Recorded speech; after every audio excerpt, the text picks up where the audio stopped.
எல்லா தோழர்களுக்கும் வணக்கம். ஒரு கஷ்டமான ஒரு சூழ்நிலையில் தான் இந்த வீடியோ போட்டுட்ருக்கேன்.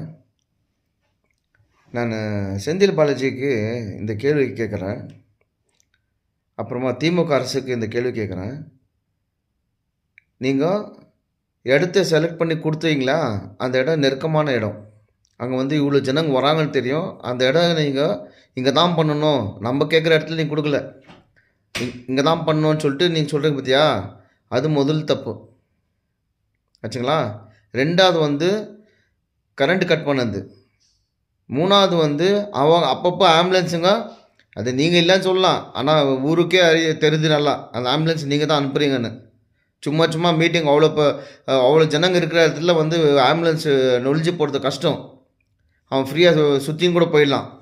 அந்த மாதிரி பட்சத்தில் எப்படி அனுப்புகிறீங்கன்னா இது மூணாவது ஆச்சுங்களா. நாலாவது போலீஸ் லட்டி சார்ஜ்.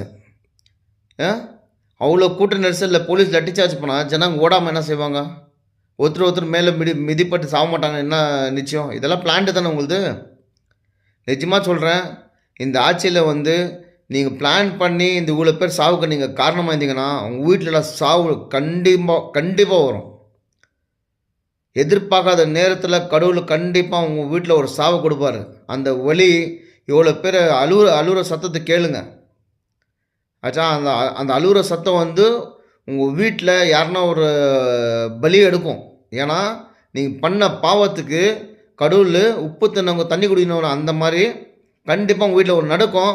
அப்போ உங்களுக்கு புரியும் நான் பண்ணது தப்படான்னு. எவ்வளோ பேரை நீங்கள் சாவச்சிருக்கீங்க. இது உங்கள் ஆட்சியில் தான் நடந்துக்குது. உங்களோட நெக்லிஜென்சி, போலீஸ் அராஜகம், இது முழுக்க பண்ணது செந்தில் பாலாஜி தான். ஏன்னா உங்கள் ஊரில் நடக்குது. அங்கே பின்னாலேருந்து செருப்பத்தூக்கி போடுறீங்க தளபதி மேலே, பின்னாலேருந்து கெட்ட வார்த்தையில் பேசுகிறீங்க. அங்கே கலவரம் உண்டு பண்ணி அங்கே போலீஸ் தடியடி, கலவரம் ஆனதுக்கப்புறம் போலீஸ் தடியடி வர அளவுக்கு நீங்கள் அங்கே க்ரியேட் பண்ணிங்க சீனை. இது நீங்கள் இப்போ ஸ்கெட்சு போட்டு பிளான் பண்ணனால சொல்கிறேன் கேளுங்க. இவ்வளோ பேர்து அழுகை, இவ்வளோ பேர்து சாபம் உங்கள் வீட்டு வாசலில் காத்துன்னு இருக்குது. உங்களை பலி வாங்கும். உங்கள் குடும்பத்தில் யாராவது ஒருத்தர் பலி வாங்கும். இது சாபத்தை எடுத்துக்கோ. நீங்கள் பண்ண பாவத்துக்கு சாபமாக எடுத்துக்கோங்க. இது நான் என் வாயால் கொடுக்குற சாபம். இது ஜனங்க எல்லோரும் கொடுப்பாங்க சாபம். இது உங்கள் வீட்டில் வரும். அப்போ உங்களுக்கு அருவு வரும். அப்போ கூட உங்களுக்கு அருவு வராது ஆச்சா. அப்போ நீங்கள் தான் பண்ணீங்கன்னு ஊருக்கு ஜனங்க தெரியும், இப்போவே தெரியும். ஆனால் ஊர் ஜனங்களுக்கு அறிகிற ஒரு நாள் வரும். பனிஷ்மெண்ட்டு நீங்கள் உங்கள் கையில் ஆட்சிக்கிறனால பனிஷ்மெண்ட்டு எல்லாம் மூடி